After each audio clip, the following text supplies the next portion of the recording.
Coming up on this episode of the Mario Rosenstock podcast. I was actually randomly at Dancing with the Stars. Arthur's a good friend of mine. Yeah. And while we were there watching the show, someone passed a phone to me and said, "You've just been told to slowly choke on a bag of aubergines." And like, you know, I've been in this business as long as you have. You kind of go, what?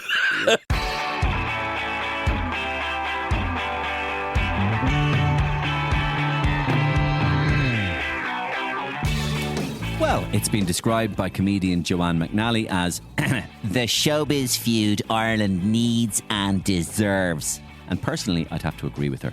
If you haven't seen the following story, basically it's this. Samantha Mumba, you know her, she was a contestant on Eurosong. Judging panel comprised of Laura Fox, Donal, Skehan and Arthur Gourounlian of Dancing with the Stars. Samantha scored well but didn't win. Very unhappy about it, she took to social media and said that the panel were a trio of absolute bozos and that they didn't have the credentials, experience or professionalism required to take on that role. She also said her parting gift to the panel was a bag of aubergine emojis so that they slowly choke on. Donal Skehan hit back though, including saying things like, "To insult the credentials of myself and my fellow panellists, Laura Fox and Arthur, is completely unprofessional. Each of us were chosen for our experience, insights and passion for the Eurovision." And indeed, Donal does have a point. He was a member of a boy band himself, and they had 2 number ones in Ireland, as far as I understand. Well, as it happens, I met Donal a few weeks ago, before all this spat broke out, and asked him to join me here on the Mario Rosenstock podcast. So it's our good fortune that not only do we have a great interview with an accomplished chef, a former boy band member, an all-round interesting fella, but we also have a first-hand perspective on this crazy Eurosong fiasco from one of the central characters in the story, which we are all enjoying so much. It's all happening on this episode of the Mario Rosenstock podcast. I felt her hurt. Okay. Samantha Mumba. Yeah, no, genuinely. And like, if I saw her today, I would say exactly the same thing. I know that hurt of not getting through. Yeah. I was beaten by Dustin, a bleeding turkey. Yeah. Yeah. I'm not the most talented chef. I'm not the most talented singer. I'm not the most talented. But what I do, and what was instilled into me at a young age was hard work and giving your best to what you do and turning up consistently. And the relationship soured and stops were put in place. I remember we were about to perform on the O2 arena and there was people trying to pull us off the stage from the rehearsal stage. What's so frustrating about the Americans is they'll take a meeting with no interest at all. So like, you'll be in there like selling your wares and you can see they're literally checking their phone, having a drink of water. If you're not in it, you can't win it. My full chat with Donal Skehan in just a couple of minutes time, but first let's check the voicemails on the Mario Rosenstock hotline so far this week. And here we go. Hi, you've reached the Mario Rosenstock podcast. Please leave a message. Marty Whelan here. I've been involved in the Eurovision for years now. Years! Hasn't been a spat like this since Dustin Jedward and Johnny Logan started punching the shite out of each other backstage over a can of hairspray in Copenhagen. Say no more. Say no more. Looking forward to hearing this one. Guys, it's Louis Walsh here. A message for Donal. A lot of people don't know this, but you were in a boy band. You reminded me of a young Justin Timberlake. Long time ago, but you've still got it. The funky hair, the cheeky boyish looks. Plus now you can cook up a romantic storm. The Boyzone doc is really putting me back on the map again, Donal. And I want to start a new boy band with a culinary flavour. I want you, Mark Moriarty, Derry Clark and Kevin Dundon out front. He's got the moves. Nevin Maguire on the decks and Richard Corrigan on the maracas. I'll make you stars, I swear. Not. Mario, it's Nevin Maguire here, calling you from the Black Line up in Cavan. Louis Walsh was just in touch there on the phone about getting you, me and a few of the other foodie heads together in a boy band. That'd be great. I'm dusting off me decks here. Me Carl Cox records as we speak. It's going to be all about yokes and bangers, Mario. Yokes and bangers. Donal, come on. Let's do it. Come on. An exclusive comedy every week on the Mario Rosenstock podcast. But first, we are delighted to welcome our brand new sponsor, Deluxe Bathrooms, as the new sponsor of the Mario Rosenstock podcast. Deluxe Bathrooms is Ireland's premium bathroom and tile retailer. And if you're dreaming of a bathroom that combines luxury, functionality and style, they have got you covered. And at a great, great price too, because the Love Your Bathroom sale is now on. You can save 70% store-wide on Europe's biggest brands. Freestanding baths from €699, shower screens $199, vanities from $135, toilets from $149. The list goes on and on. Prices have been slashed on all of the premium products that you'll need to create the bathroom of your dreams. deluxebathrooms.ie. Check out the Love Your Bathroom sale in store at Dundalk Retail Park and Little Island in Cork, or online, again, deluxebathrooms.ie. The sale is on now, and the sale must end on March 2nd. So not long left to go. Okay, let's jump into my chat with chef, singer, TV presenter and the man at the heart of the hottest showbiz feud in Ireland right now, Mr. Donal Skehan. So there we were, Donal, and we were in the Ian Dempsey Breakfast Show. Yes. And you were cooking. Yep. And we were in the home of innovation. I love that. Siemens and all these things, because we were doing a thing for the Breakfast Show. Yeah. And you were cooking on the Breakfast Show and I was doing my characters.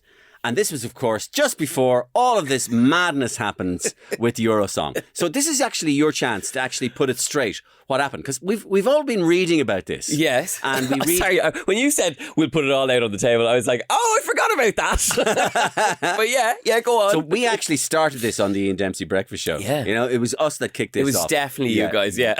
For sure, while I was cooking rashers. Exactly. So tell us in your own words, what happened? I mean, as if the audience wasn't quite familiar with it, because so many will be. Well, interesting enough, so I'm a huge Eurovision fan and have been a former contestant in the Eurosong. Thankfully, you didn't have your hands on that sort of material in the early stages of your character development. Yeah. But yeah, so that was the background, and I was chatting to Michael Keeley, who's a big part of the Eurovision selection this year, and he asked me to be on the panel. And I suppose that's where it started. And you ended up on the panel for the Eurosong with Arthur Gourounlian. Yes. Who was?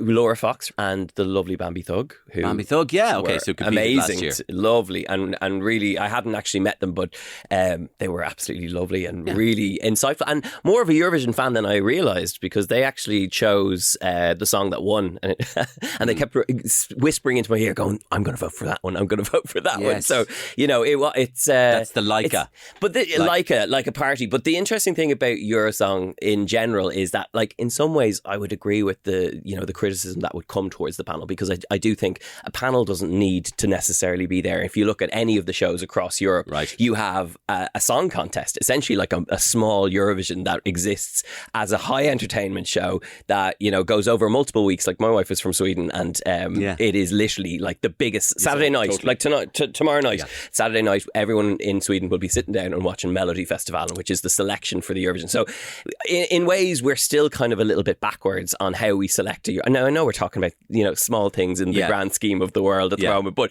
Eurovision is something that people get passionate about. It's unbelievable. No, there's a place for everything. I understand. Look, listen, let's just put it out there, right? Palestine, Gaza, right? Ukraine. Sorry, I shouldn't be laughing. There are wars and horrors all over the world. 100%. But we try sometimes just to keep our minds off these things by diverting ourselves and talking about such small matters as this, as you rightly point out. And that's what we're talking about now. And let's get stuck in. The Eurosong that night passed off peacefully. Yes. You thought it was fine. You didn't think twice. Well, look, we were asked to give our thoughts on what would represent Ireland best at Eurovision. And I've been to the Eurovision the last couple of years. I've seen what does perform. And if you look at like the top 5 songs, there's consistent sort of similarities there that will come across.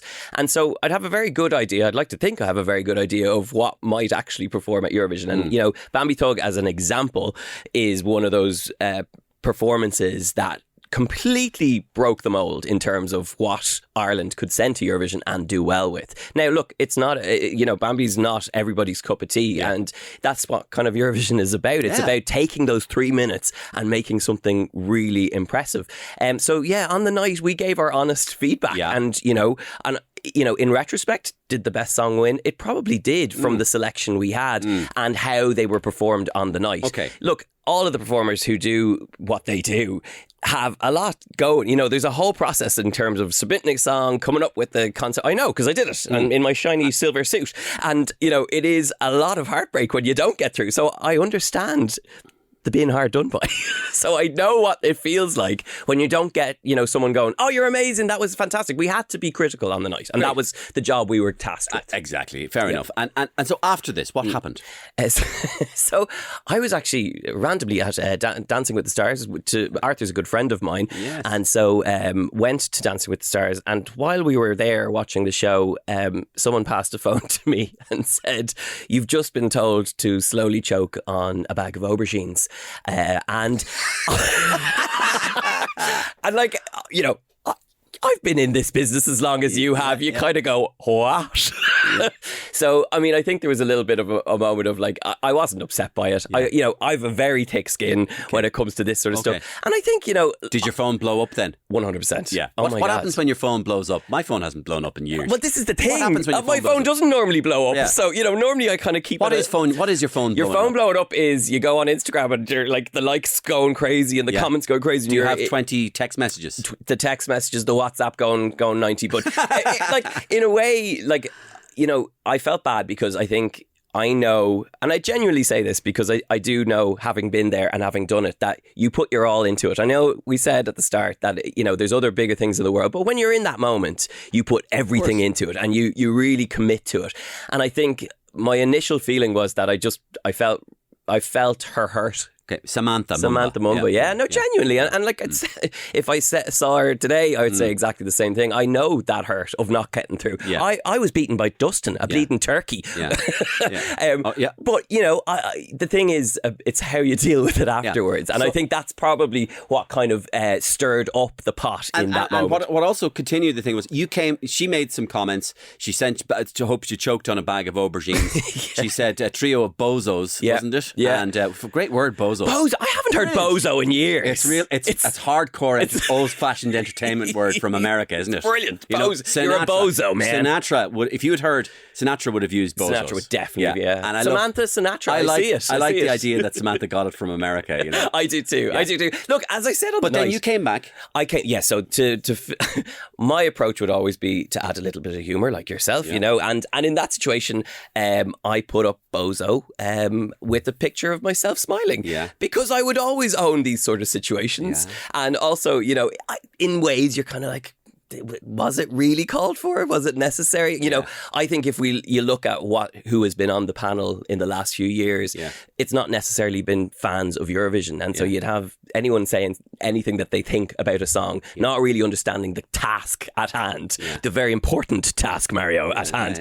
And I think, you know, so I knew that I was there for a reason and I knew what my job was on the panel. So I didn't really question it or worry that she had any questions about it. The Irish media, they seem to get I loved it. It was a dark day in the Irish media and nothing was going on. We were in probably day one of the 10 days of darkness Ireland experienced. Right. That's right, And I think, you know, everyone just jumped on it. They did. At the end of it, my friends were texting me going, I'm so sad it's over. There's nothing to talk about. There's nothing else where we can talk about. And I'm sure for Samantha, like it just... Arthur got involved. Arthur Gourounlian got involved. He actually as well. stayed quiet. Oh, did he? Strangely enough. Brian Dowling, sorry. Brian jumped in. Brian. Look, I think, you know, it grew legs beyond what anyone of us could have imagined. At one point I was going to go like, Samantha, this is madness. Like, it's gone beyond. Has there been any contact between you and Samantha? There hasn't. But look, I wish her well. I've met her once before in Los Angeles when we were living there. Do you have a podcast?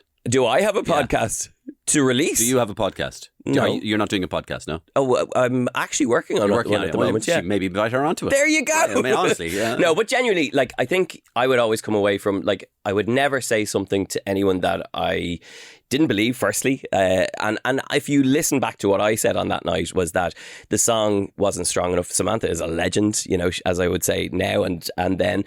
And I think the thing is that we were honoured to have her in the selection, but what we really needed was a song that would win Eurovision. And she, like, you know, you go back a couple of years ago and they were doing internal selections. She missed the trick then. That's when you should have gone. You wouldn't have to go through Eurosong. You would have gone straight to Eurovision and there wouldn't have been any of this messing around. Especially when there was a quick call from, guys, it's Louis Walsh. You're picking Samantha and that's the end of it. I gave you Jedward. I gave you the whole thing. Now put Samantha in. Where is it? Azerbaijan. Okay, she's going. I know. Oh, he would have loved that. I mean, I'm sure he was behind it in some way, shape, or form. Watching her talk about actually Louis the other day. I saw her talking about Louis about the Boys' Own documentary and what she felt about Louis, and she was adamant that Louis is a very hands-off but very important big call manager. He doesn't always. He's not always there for you. Yeah. He's not micromanaging, but when you need big calls and power plays done, he was always there. She said he was a good manager. I found her very articulate and I was sympathetic to her persona. Really. Yeah, and as would I be. She seems sound, really sound. Samantha's a lovely. Like as I said, I've met her before. She's really lovely, and you know we've always got on whenever I had met her before.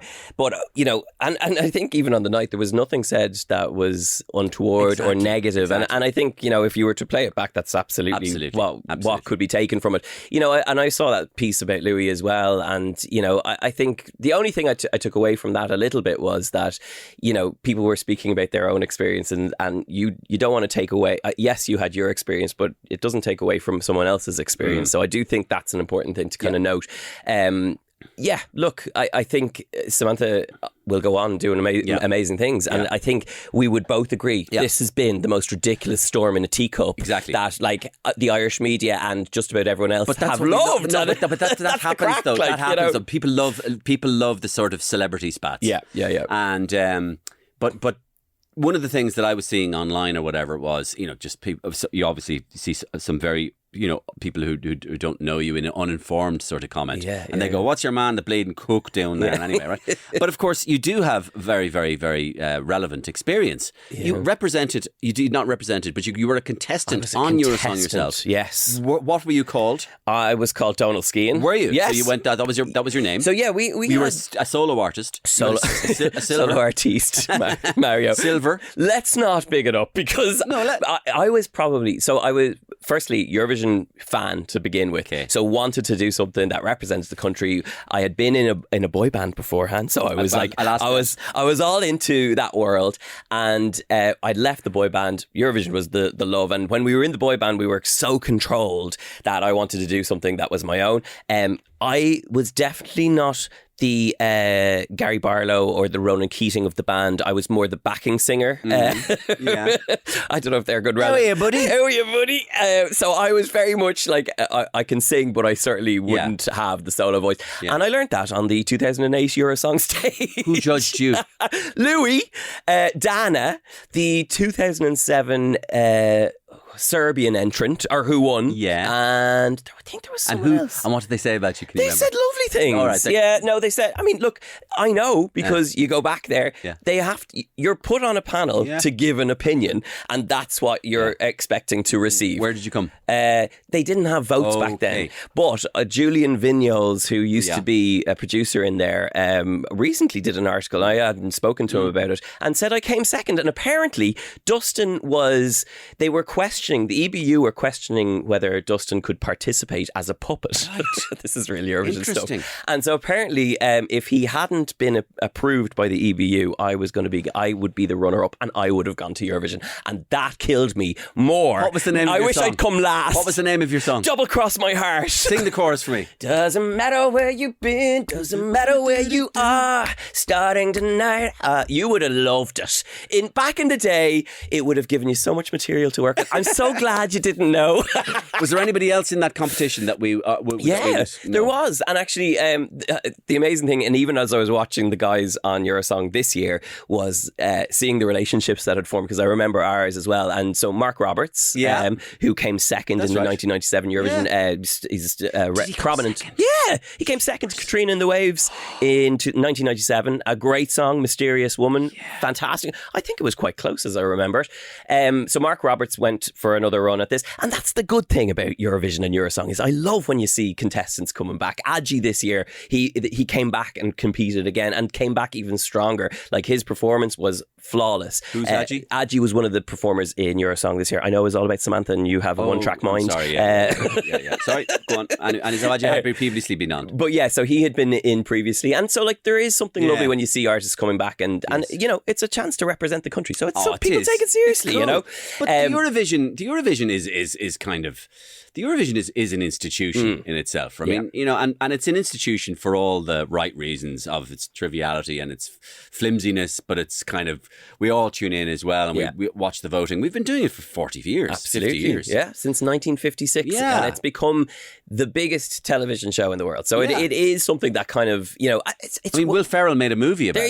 There you go. But it, you know, and it's amazing as it's expanded. Obviously, we have that amazing track of 7 wins, that track record of 7 wins. But, you know, we haven't really, like bar Bambi Thug stepping up to the mark last year and coming with something really unique and different. Yes. You know, that was pure chance. That Jedward came 6th or 7th, I think. Yeah. And they actually had a good run with the lipstick thing. They did. And they went back and performed again. Yeah. So, look, I think it's something that, you know, we need to take a little bit seriously if we want to win. Yeah. But, you know, it's certainly something that gets still talked about. That's for sure. You were, before the Eurosong, you were in a boy band. Yeah. And a mixed boy band as well? So, a girl boy band? So we were like an ABBA, like 2 guys, 2 girls. Yeah. But that was the one we had the bit of success with. So we had a run. So what was the first band called? The first band was called Streetwise with a Z. Streetwise with a Z. That's very early 2000s. All white outfits. Okay. One of my most... Bit like Six. Bit like Six, yeah, absolutely. And that was a boy band? It was very much all the white. Yeah, that was the boy band. Where are the other boys now? Where are the other boys now? Well, one of them... You won't sound cruel if you don't know, but... one of them is a country singer, Lee Matthews. Oh, yeah. So he's still up performing up the north. I think he's down here the odd time. I don't chat to him too much. Lee, and there was another Lee in the band who actually then subsequently went into the band, the mixed band, which were the 2 guys, 2 girls, and that's the one we had the success. And what was that called? That was called Industry. Great. And for a brief moment in time, you had number ones in Ireland. Yeah, we had 2 number 1 singles in Ireland, and it was an amazing year. It was 2009, and literally it all happened kind of like the Eurosong drama we've just gone through.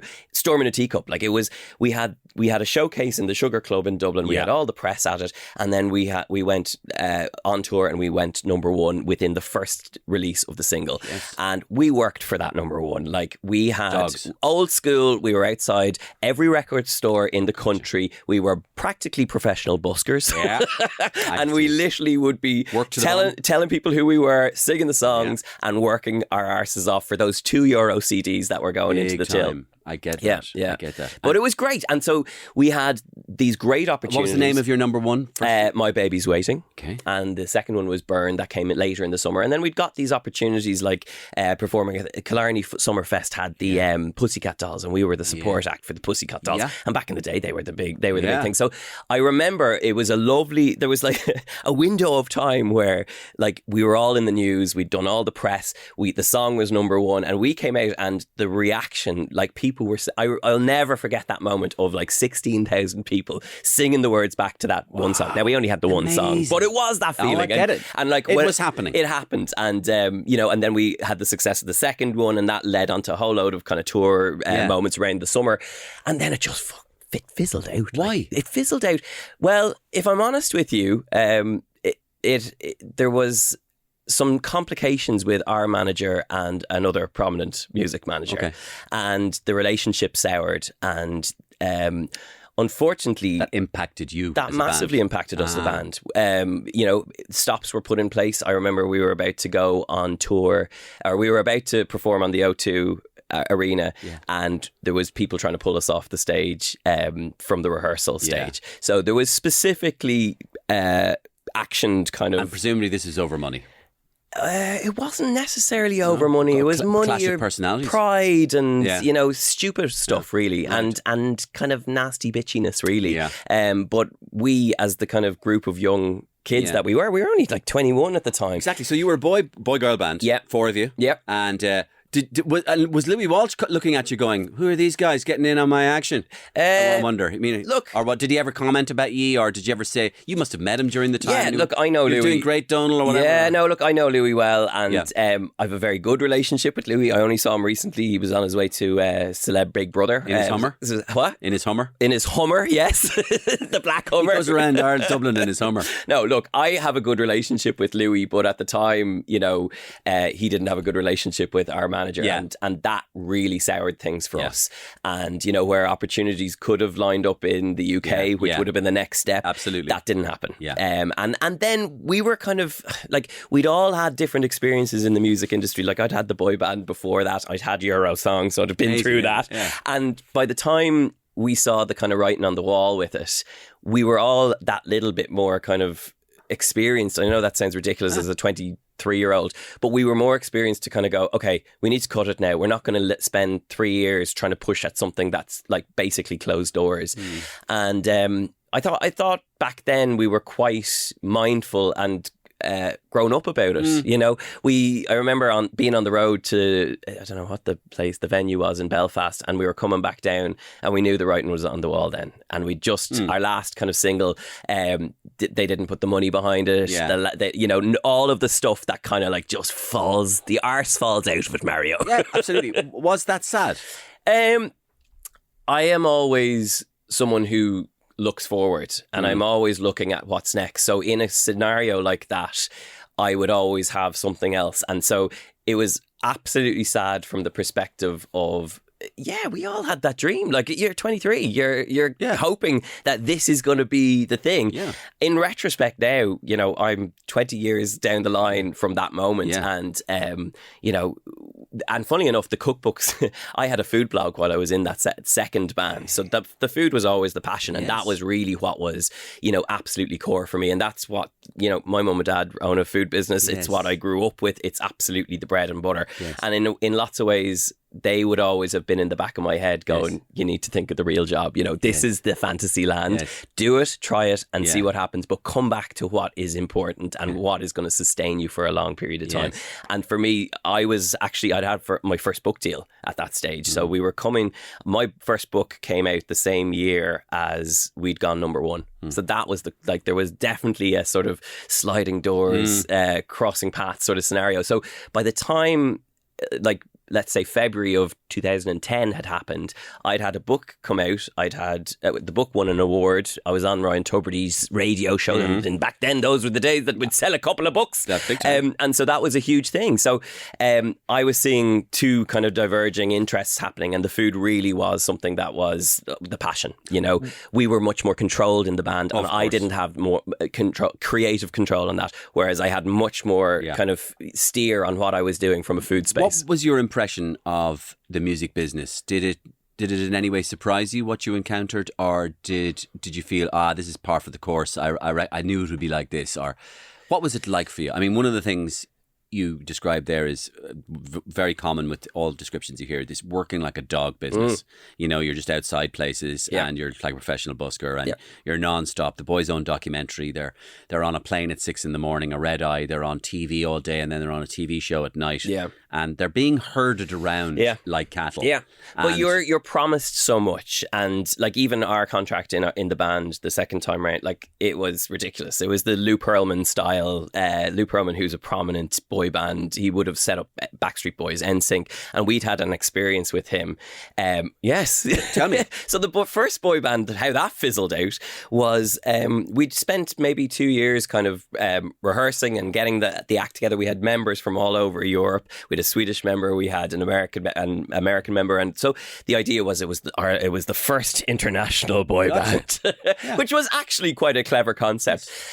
However, it took ages to get it together, and then when we finally got the opportunity, which was to audition for Lou Pearlman, who was at the prime, he was making a show called Making the Band at the time, which was on MTV, and his bands spanned the whole gamut of NSYNC to Britney Spears, that whole kind of microcosm of pop flop that took place in the early 2000s. He was basically the puppet master of it all. And he has these famous contracts where basically the act or the people who are part of the act have to earn out every single penny of what was spent on them to market them and to basically get them to be a success before they see a penny of it.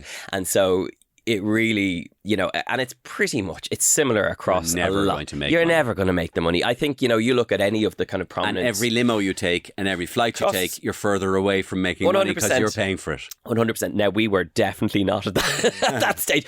Talking more minibuses and, you're paying for the minibus. Absolutely. But back at that stage, those were always the case. And do you know what? Looking back... What 21-year-old knows about contracts? No. Nobody knows about. I only just am getting my head around contracts now. And, I think that's something that, you see that Boys Own documentary, as you mentioned. You see the Did that resonate with you? On a small scale, because obviously we were not at any way the level that they were at. But yeah, absolutely. I can absolutely see that similarity of being promised the sun, moon and the stars. There's so much more at play than just the band. It's about creating the buzz around it. It's about creating the controversy or something to be talked about. And, and very much... very oftentimes, the people who are in the band are not in any way in control of that. So they are at the mercy of whoever's in control of them. And that is where that's where it gets tricky. For me, anyway, Louis had the shit edited out of him. So basically, and then at the end of the credits, you see consultant producer Ronan Keating. And so you have things like, when this is kind of bittersweet, but you have things like when they're talking about Stephen and Ronan is, in fairness, Ronan was very natural. Yeah.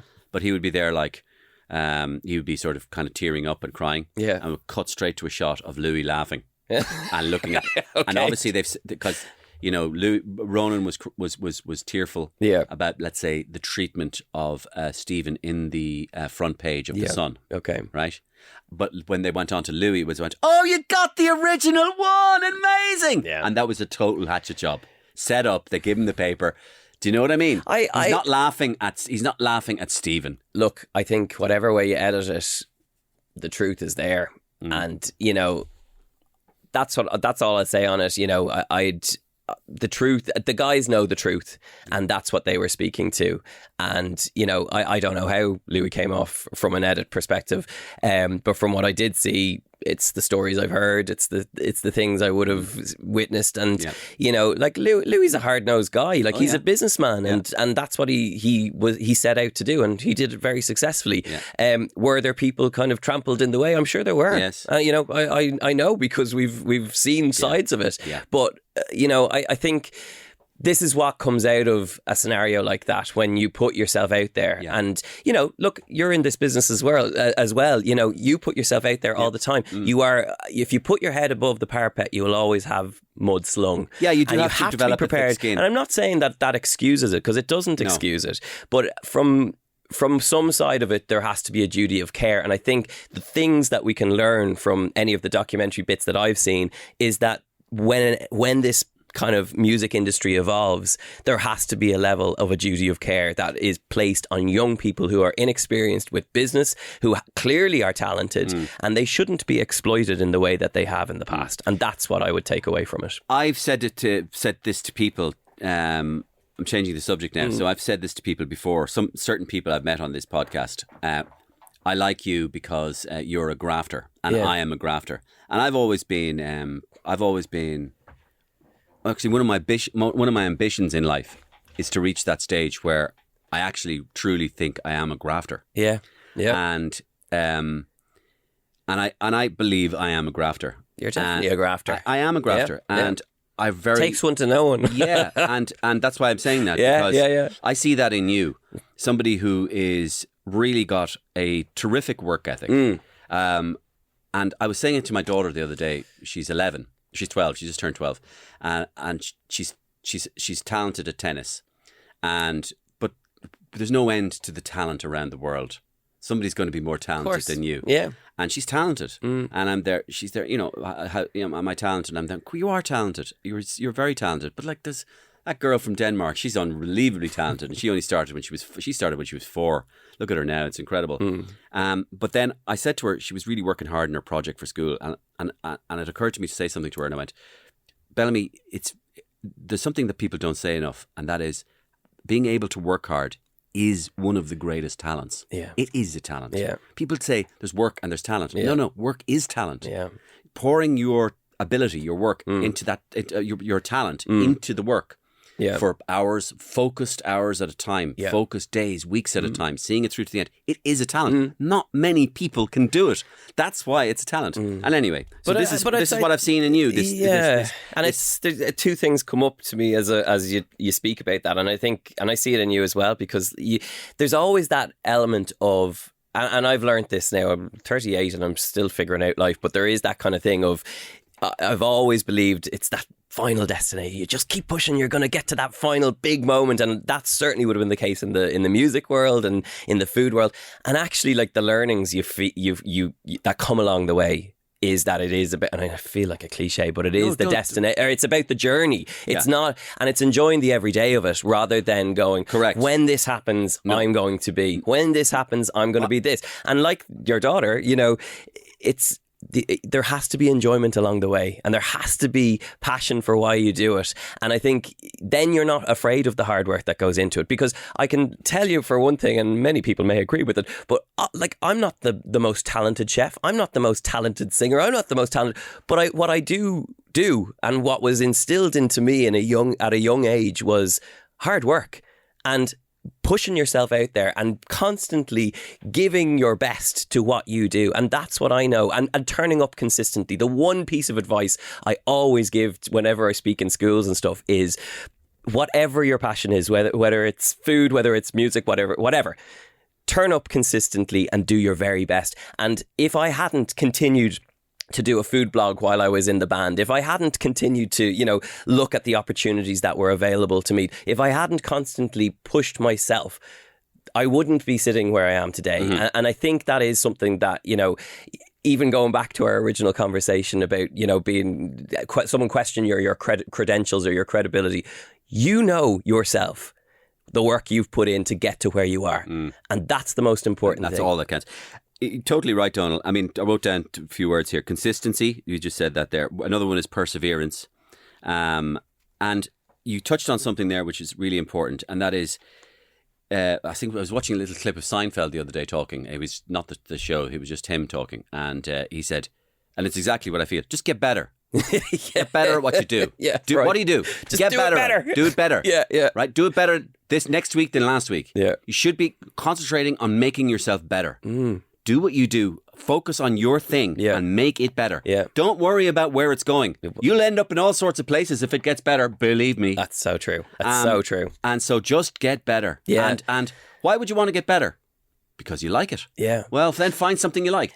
I think when you look back at your life, you don't think of, you know, the times you just stood still. You think of the times you put yourself out there and you tried something new and you tried something different that took you away from that comfort zone. And that, I suppose, looking back at my career, is that I've always pushed myself out of my comfort zone. Good. Like, I specifically remember being, and I couldn't believe I got the opportunity to host Saturday Kitchen, which was a huge thing. That's a blockbuster in England. It's like an equivalent of what's the one Jeremy Clarkson used to do? Top Gear. It's a brand within the BBC, and to be given the keys to the castle and to basically be told to make it your own, be the host. Chef, and I remember from everything else I was doing, it really felt like someone believed in me. And Amanda Ross, who's an amazing producer over there, she did Richard and Judy for years, and she rang me up one day, brought me over. She actually offered it to me. The first date she gave me was my wedding day, and I was like, oh, maybe I could. Yes, savage. So no, but anyway, we rearranged, and I remember thinking, like, I'm a big believer in manifesting and kind of thinking about how you want something to go. Like, if you get an opportunity like that, how do you want it to be perceived by people, or you know, and that was one thing that kind of stuck in the back of my head, is that I wanted it to I wanted what I did with the show to feel like a breath of fresh air. Okay. And it was amazing, because not only did I get past the nerves and the butterflies and the whole element of doing live television show, I'd never done it before, earpiece in, auto cue, had never experienced anything like that. And the Twitter, because it was Twitter back then, literally came in, breath of fresh air, great to see it, really exciting, you know, and I kind of, some part of the universe was telling me that, believe in yourself and you will get to the place you want to get to. And I think it is that belief in oneself that is important across anything you do. Sports people call it visualization as well. Just to visual, and it's visualizing what you can do ahead of doing it. No matter what you're doing. You know, see yourself doing it. And you will. And almost you will almost mimic your own muscle memory. So incredible. Where did you? So this is something that not everybody has. I mean, I remember you 10, 15, maybe 12 years ago, 13 years ago, and we both had more hair then, Mario. Well, you still have loads of hair. It's a different color. Different color. But you were well ahead of the game on social media. On YouTube, especially, I think. You got in early on that. Yeah, and you developed a big fan base on YouTube from very early on. How early? Yeah, we were early enough. Like almost, you know, the funny thing with any social media is like, unless you are literally there on the day it starts, you're late. And YouTube was one that we were slightly, like by maybe a year late. You got in about 06 then? Yeah, no. We didn't really kind of start producing YouTube videos till about 2010, 2011. And at the time, I had actually just done Junior MasterChef on, not as a contestant, as the host with John Road. And so I was over doing that and getting my finger in the pies of England, and that's a terrible way of putting it, but basically doing more over there in England. And Junior MasterChef was a great way in. I was working with John Road, which was, again, in itself was an amazing opportunity. He's obviously a very established chef and very competent broadcaster. Taught me quite a lot about criticising people in a fair way.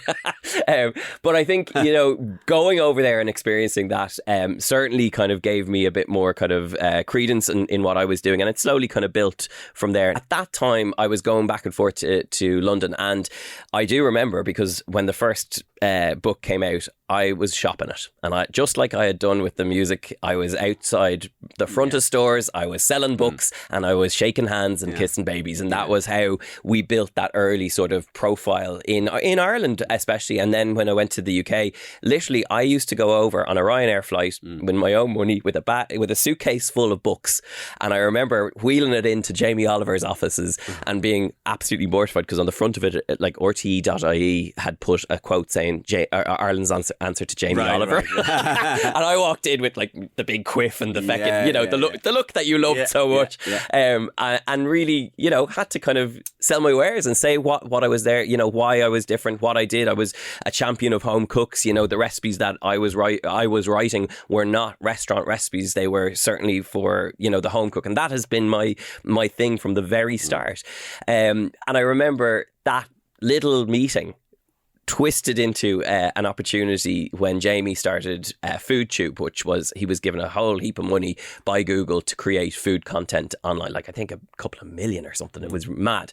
So he invested that into talent, and I was one of the people he put forward. And like that in itself, like you get a call from Jamie Oliver's office and you go, oh my God, amazing. Like I grew up reading the books. One of the first cookbooks I got was a Jamie Oliver book. So, you know, that was a full circle moment, a huge opportunity. I went over, took it full guns blazing, and we got a sense of what that YouTube world was. And subsequently, we made a documentary for RTE about, we have a production company called Appetite Media. And they make TV shows for me. So we basically make my own shows, and that's how it started. But at the time, we were kind of looking at other opportunities. And one thing that came up was this, RT were doing this Reality Bites series. And we got a little bit of money to make a documentary about the YouTube world. And I went over to this huge, big event. We interviewed quite a number of different YouTubers. There was Riyadh Khalif was on, an Irish YouTuber. There was a number of different ones that were interviewed for the documentary, Melanie Murphy and the Sakoni Jolies, who had the family blog and all. So we got this insight into another world that was kind of emerging. And, you know, we talk about what we're doing right now, which is podcasts. You know, it's the sort of diversion from traditional radio. And that's what YouTube was at the time. Like, it was a completely different medium to what traditional TV was. And you had control, you had autonomy. You could go in and you could contact a sponsor and say you're going to create content around that, you know, that fee that they were giving you. And that documentary gave me a huge insight into that world. And so we went full guns blazing into YouTube. You embraced YouTube. We embraced it. And it's paid off, really, hasn't it? Yeah. And I think that's, like, I look back at my career and I know that food blogs was the first taste of getting in ahead of the curve. And Food Blog was what gave me the opportunity to build an audience. The YouTube thing was the next stage of building out beyond the traditional RTE show, and to be able to kind of have control of an audience. Like our YouTube channel has 1 million subscribers now, but you had the opportunity to kind of get one-to-one feedback, literally one-to-one feedback. Sorry, Donal, this is just a nuts and bolts question. When you have 1 million subscribers on YouTube, that can monetize itself, can't it? From YouTube? Yeah, so it can. So basically, the way you make money on YouTube is ad revenue. And so you, like, I will tell you now, straight up, even with 1 million followers, you get probably about $2,000 a month. But what about views? But what about a sponsor? Yeah, so that's where it becomes where it becomes lucrative. He's got 1 million. Yeah, and so obviously you have a platform that becomes very, it's an opportunity for a brand to kind of jump on that to get eyeballs on their product, and that's where you would make a bit more money.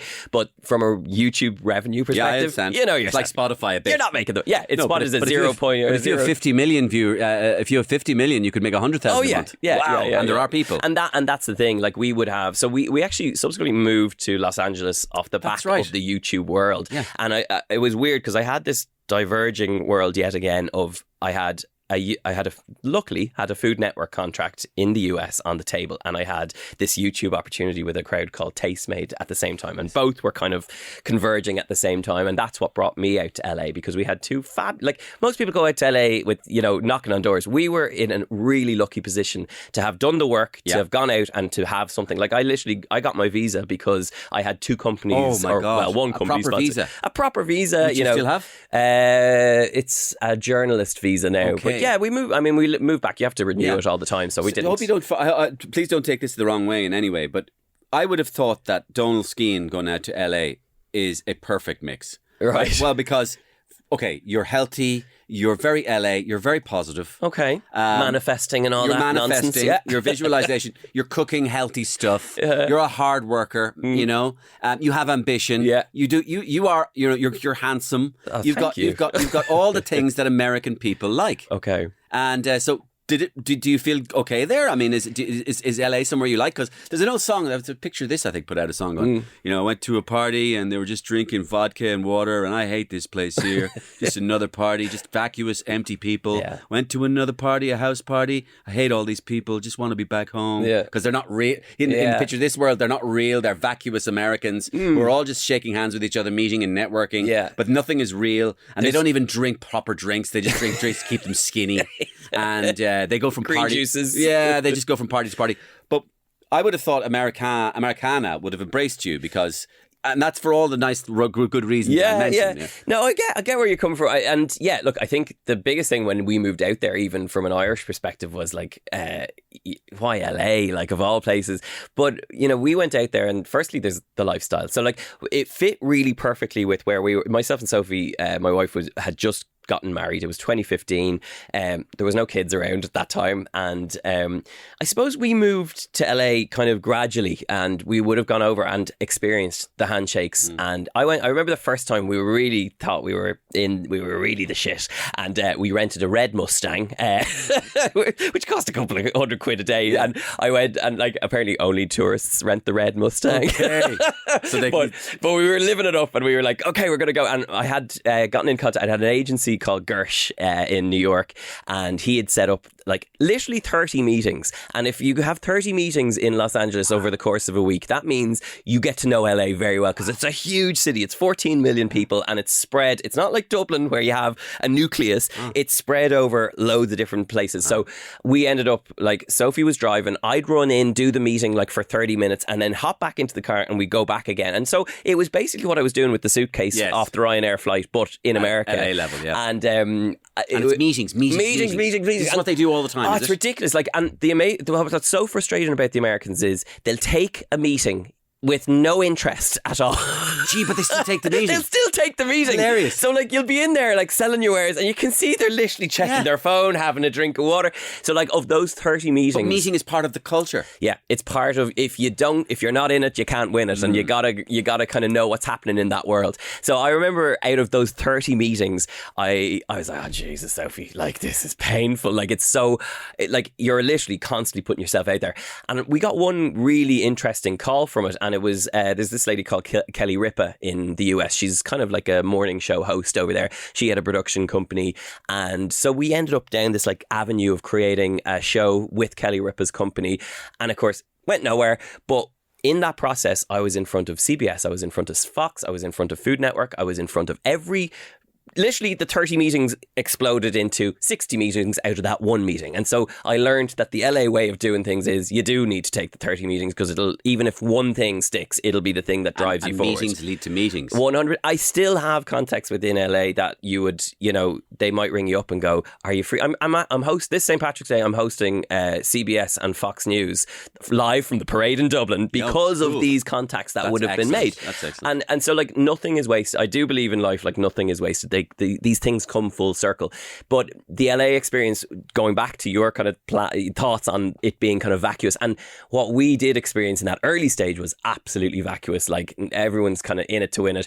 But what we found when we actually lived there was completely different. Ooh. And what you do when you do live there and experience it, like we were there for 5 years, is you find your place. And anyone who lives there will know what I'm talking about. You'll go to West Hollywood and it's a certain vibe there. You'll go to Santa Monica, it's a certain vibe there. We loved the east side, so we were kind of Silver Lake, Echo Park, Pasadena. And what we loved about that was that it was, firstly, from a food perspective, it was incredible. And that really sold it to me, because as a city, New York is phenomenal, but LA not only has the weather, it also has this burgeoning food scene that was exploding at the time we moved there. So you had access to so many different cuisines. You had mom and pop shops from, first generation immigrants who were cooking incredible food. You experienced things in a much different way.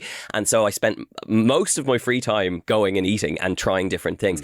But what we loved about where we were was that it was very much real LA, and it was real families. And so like the friends we made in that area were real friends. They weren't working in the business. They were, they were doing regular jobs, they were doing normal things, and they were living life in LA. And those were the people that we hooked up with, and those were the people that made it very tolerable, if you know what I mean. Because I think if we'd ended up in that world, and it's very easy to end up in that world where it's all nonsense and it's kind of, it's two-faced sort of conversations.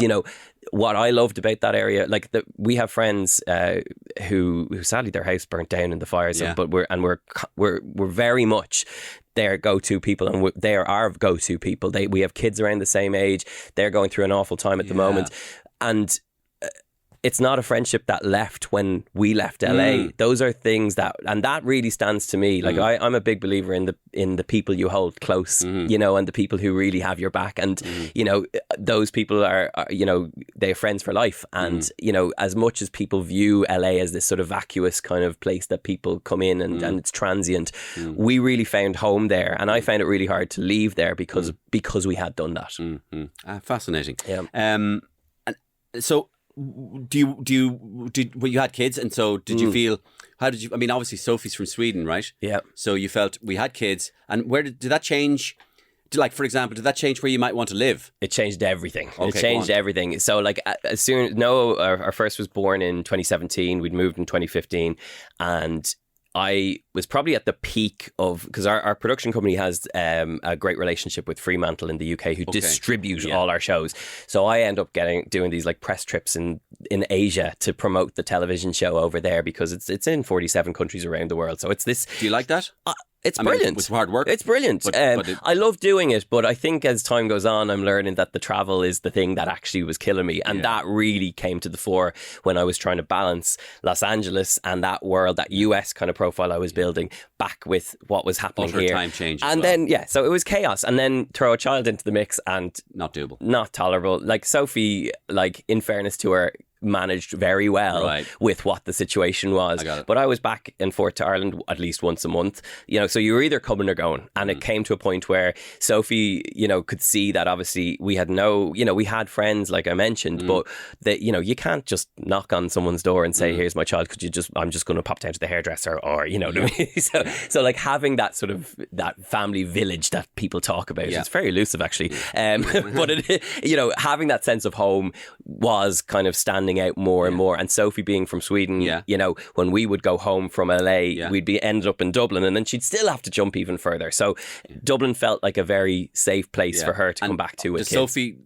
Did Sophie fall in love with the Irish culture or the Irish way of life? Or? Well, she's here a good, must be 20 something years. So Is it sympathetic to Swedish feelings, or? Yeah, I think so. I'm sure you've often talked about it. Yeah, I mean, I think in the early years of our relationship, she really struggled with, is this going to be my life now? I'm going to live in Ireland, and this is going to be the future. Yeah. And I think until the kids really arrived, did she? And maybe the fact that we were in LA made it meant that like we were coming back to Dublin, and that was slightly closer, you know. So it was better to be in Dublin than it was to be in LA, to be far from home. And I think we both agreed. Like there was a time where actually I was going over and I was doing a TV show on Swedish TV, and she was disgusted about that because I was going to Sweden more often than she was. Like I can speak what is the equivalent of like a Gino D'Acampo of Swedish.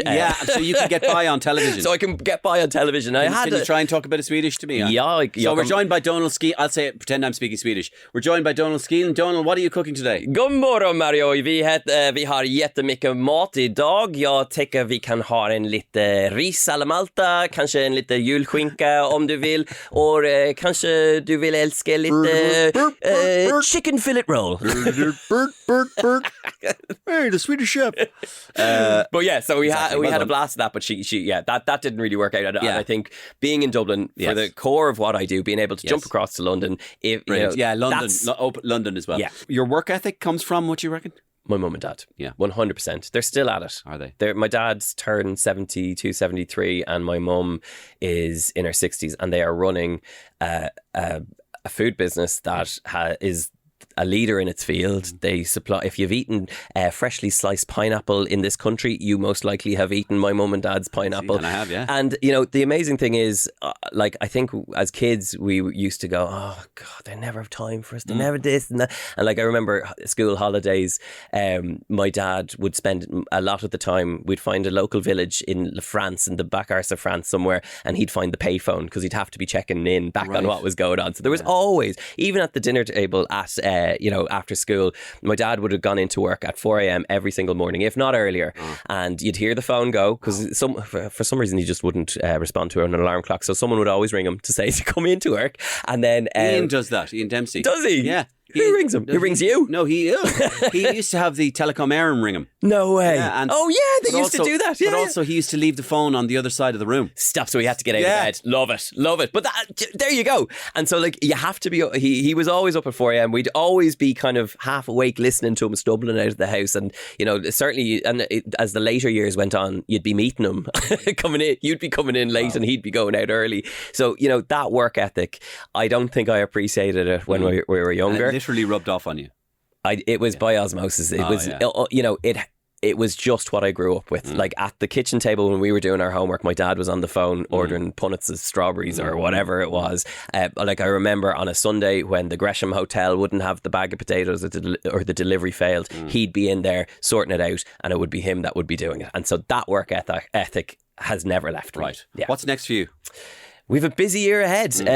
We've just finished a new series called Donal's Festival Kitchen, which is on RTE, which has been a brilliant one to do because it's focusing on the different religious communities in Ireland. Okay. So we've worked with the Hindu community. We actually did one with the Hare Krishnas, who are great crack up on this little island in Northern Ireland. We've been doing, so that's the crux of the show, is to kind of showcase often kind of very good idea unseen elements of what is happening in Irish society. And sorry, has it got anything to do with food as well? Absolutely. Yeah, correct. So food is at the core of it. Yeah. So we have guest chefs coming in showing us what they would make at different festivals throughout the year. So we've covered Eid, we've had Romanian Orthodox Easter, which has been fascinating. We were talking about the blood of Christ and all of this sort of stuff. My grandparents used to be sculptors, and their prime focus was religious sculpture. And if they only knew I was making stuff with the Romanian Orthodox Church church, they'd be thrilled with themselves. So yeah, no, that's been a really, really lovely project to work on. We've a new show, the usual RTE one, and then the book is coming out later this year called Real Time Recipes. So Donal, can you name 3 of your favourite new Eurovision songs? Oh, absolutely. There's one that I actually can't name because the Maltese entry this year is very controversially named a very rude word. Well, actually, it means joy in Maltese, but definitely could win it. Absolutely could win it. Right. There's the Belgium one this year. No, I meant all time. Oh, all time? Yeah, sorry. That could be from any time, 1956 Oh, my onward. all time. Well, look, Rock and Roll Kids, I know it's a staple, but like, God. Yeah, it's great. Talk about emotion and nostalgia. Yeah. It's one, like, I don't really sing that often, but if it's the go-to song, and I often meet Paul Harrington and I bump into him the odd time, and he's such an amazing guy, and he's so lovely and still so humble about it. Sweet guy. But he's wonderful. The Irish ones are brilliant, like Niamh, Linda, and actually Linda Martin, Terminal 3. That is one of the underrated Irish Eurovision songs. I think it came second in 1983 or 84. Terminal 3, flights on time. Oh, brilliant song. I remember. Brilliant song. Before its time. That would do well at Eurovision now with a bit of a dance beat. And Linda's still going. But yeah, I mean, I love the older ones. So like the year I really kind of found a love for it was 1996, and so there was a whole load of, and 1994 as well. There's a Swedish song by Roger Pontare and Mary Bergman, and it's called Juanina, and it's absolutely beautiful. It's one of my favourite songs of all time. And then actually, you know, this is how obsessed with Eurovision we are. We actually had, on our wedding day, the violinists who were there did a little Eurovision song as we were going out the door. And it's a Swedish song called Den Vilda by One More Time, who had hits. Actually, the guy is the son of, I think it's Benny Andersson. And so he had a band then in Sweden called One More Time, and it's a beautiful song called Den Vilda. You might be smirking out the side of your mouth here now, Mario, but it's beautiful. You my 3? Yeah, go on. My 3 are Waterloo. Yeah, brilliant. I just think it's something joyful about that. Yeah. About that. Love what it. a mad song as well about Napoleon. Mad. Sure, your man came out, the conductor came out in the full Napoleon suit and ridiculous. stole the show. Napoleon, comparing the battles of Napoleon to your love affair with somebody. Only ABBA could do that. Brilliant. No, but it's so joyful. Yeah, it's so brilliant. joyful. I love that for you as well. I could see you in a full ABBA kit. Oh, totally. I'll dress in anything, you know. I'll dress as Agnetha as well. Yeah. And Euphoria. Brilliant song. I just think that takes you to another place. I just think it's quite uplifting. I'm going to see her. She's coming to Dublin in April. Loreen. Incredible. I just think where that song goes and the way that it was staged just kind of brings you to another place. Yeah, brilliant. And I'll go for a simple one then for the third one, which was What's Another Year by Johnny Logan and Shea Healy. Can I tell you something? What? One of my most embarrassing moments on the Late Late Show.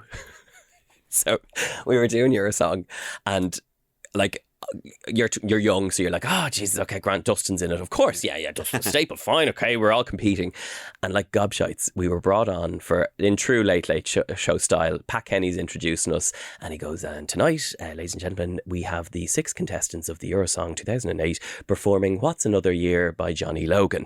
So we all took a verse, a chorus, a verse, a chorus, and so you're stood on stage with Dustin in a box. He did it. So Jesus. I like to. I've been waiting.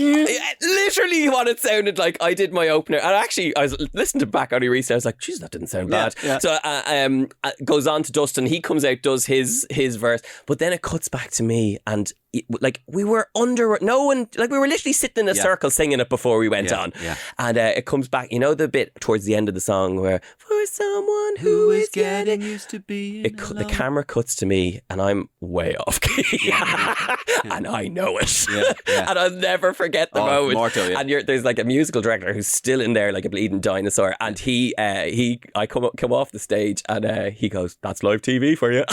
Thanks a million. Thanks very for much. ruining me. Yeah, prick.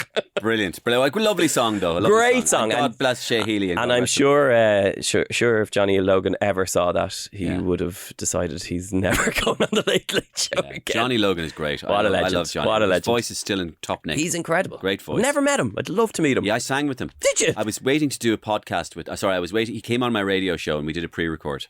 And we had to get like Stephen would do there. We had to fix all the stuff around us. So we were just kind of doing nothing. Okay.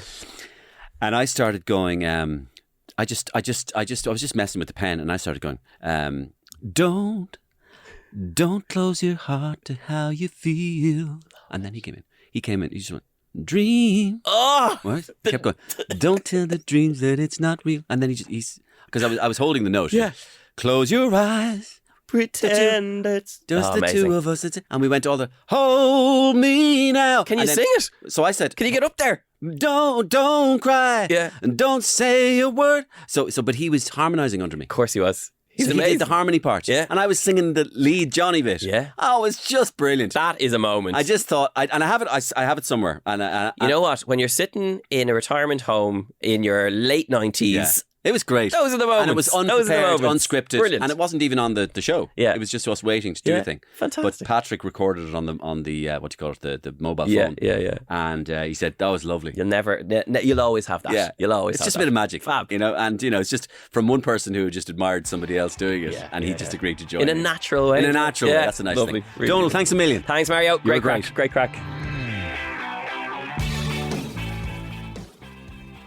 And my thanks to Donal Skehan for joining me on the Mario Rosenstock podcast. Again, my thanks to Deluxe Bathrooms and deluxebathrooms.ie. There's a sale now on, 70% off up to that amount. Sale goes on until March 2nd. Get in there, folks.